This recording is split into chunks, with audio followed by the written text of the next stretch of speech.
What's up guys? Hello sa inyong lahat. So guys, nandito tayo. Nakikisilong lang ako kasi sobrang init. Bali guys, ngayon meron ako i-discuss sa inyo. Meron ako ikikwento sa inyo na nakakatuwa.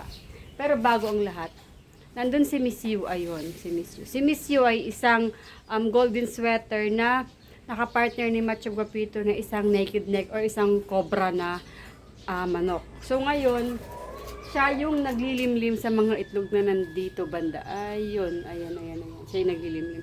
Ngayon guys, lilipat tayo doon banda sa kabila kasi papakita ko sa inyo si Gretchen. So, tingnan natin si Gretchen at saka kung bakit ko kayo ipapakita, kung bakit ko ipapakita sa inyo si Gretchen. Ayan.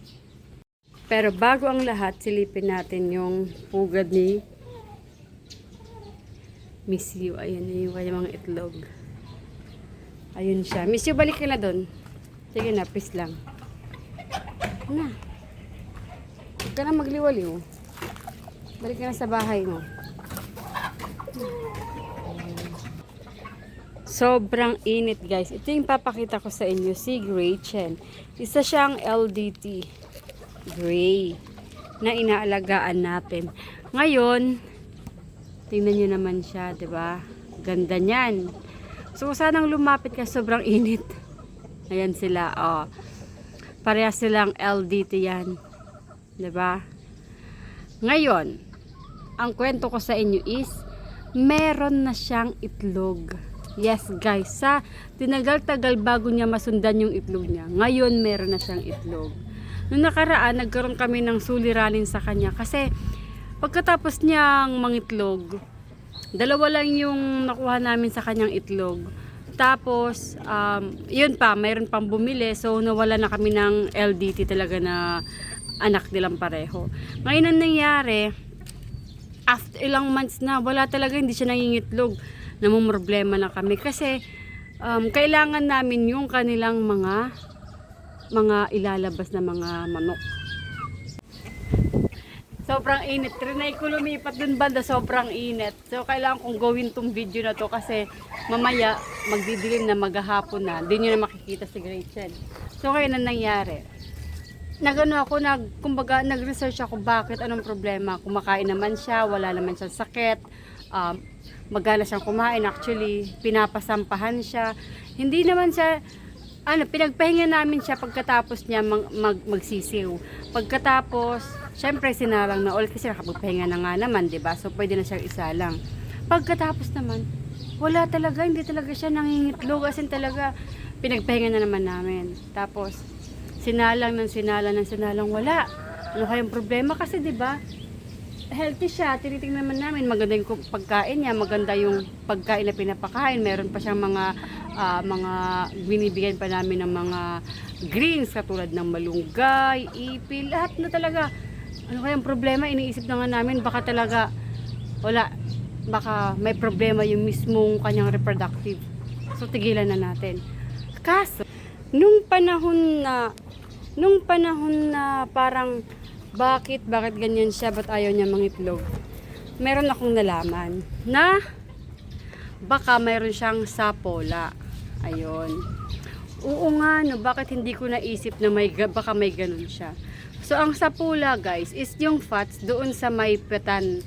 Doon sa, kumbaga, yung kanyang malapit or mismo doon sa palaitlugan niya. Malapit doon, banda. So, ngayon, dahil doon, hindi siya makapag-produce ng healthy na egg. Kaya, hindi nabubuo yung itlog sa kanya.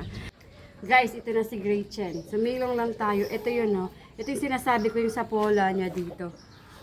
Ayan. Ngayon, malambot na, okay na.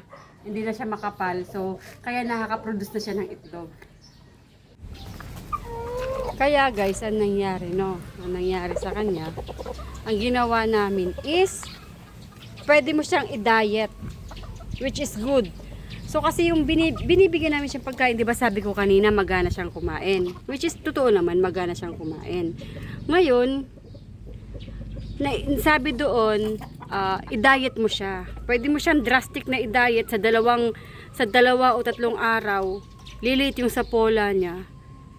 Tubig lang ibigay mo. Pero kung gusto mo, dahan-dahan para hindi mabigla, kontian mo yung binibigay mong pagkain. So, yun ang ginawa ko. Kinuntian ko yung binibigay niya ng pagkain. Ang binibigay namin na pagkain. So, kinuntian ko. Kumbaga, kung isang one full sa isang kainan, ginagawa kong kalahati. Ay, sorry, muntik malaglag yung phone. Tapos naman, sa everyday yan. Sa hapon kalahati, sa umaga kalahati.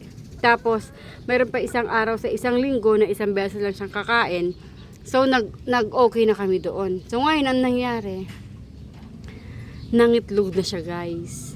Imagine nyo, guys, namumroblema na talaga kami nun kung paano siya makakapangitlog. Kasi, kumbaga, nandun na sa kanya yung ma-healthy, maganda yung kanyang kinakain, meron pa siyang mga gulay na binibigay namin. Nakikita nyo ba?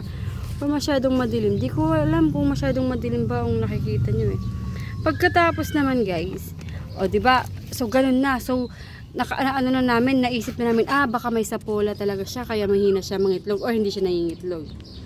Pagkatapos naman, siguro mga ilang days ang nakakaraan, nangitlog siya, guys. Antimano, 2. So ngayon, sinasampahan pa rin siya, pinapasampahan namin siya.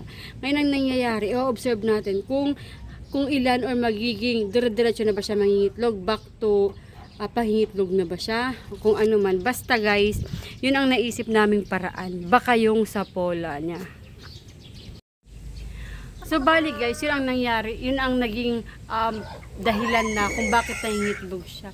Imagine nyo pagkain provided, inumin provided, mga extra pagkain, extra nutrients provided na sa kanya. Tapos hindi siya nangingitlog. Nakaka-heartbroken naman na bakit ganon. Tapos biglang, poof! Mayroon pa pala tayong dapat i-consider. Yung diet niya pala. Kasi malaki palang factor, pag mataba na yung inahin, hindi na siya nakaka-produce ng itlog. So guys, if ever man, hindi ako sa nagmamarunong pero experience lang namin to. At saka, bilang nag-aalaga nagpaparami ng mga alaga, parang bagong lesson to na natutunan ko na mayroon kang dapat i-consider kahit binibigay mo ng lahat-lahat sa mga alaga. Baka sobra-sobra na pala na kailangan mo na pala siyang i-diet. So, ganun ang nangyari. Ganun ang natutunan ko sa panonood ko rin ng mga videos kung bakit ang mga dahilan ng mga inahin, bakit hindi na sila nagpo-produce maliban sa kanilang edad. Kung nasa prime pa yung mga inahin ninyo, nagtaka kayo bakit siya nag-stop. Hipuin nyo, hawakan nyo, tingnan nyo kung meron na ring sapola o yung taba doon sa may kanyang puwetan. Doon sa kanyang may pala itlogan. So, ganun. Tingnan nyo na lang. Mahahawakan nyo naman, parang, kumbaga, hindi naman sila nga pero pag bumibili ka ng manok, diba? Yung dress niya, tapos meron doon sa may puwetan yung parang yellow na fat, yun yung sapola. Yun. Tapos naman guys, yung dahil doon, sa na-discover namin na dahil nga doon, baka mataba na talaga siya. Dinayete namin siya. So, tinignan natin yung diet niya. Hindi namin siya talaga totally ginutom na tubig lang, drastic, hindi. Dinahandahan namin kasi nga baka siya mabigla. So, ayun guys, yung naging effect ng ginawa namin pagda-diet. Ngayon, meron na siyang 2 itlog. Which is very good kasi, kumbaga, hindi pala sira yung kanyang reproductive. Mataba lang pala siya.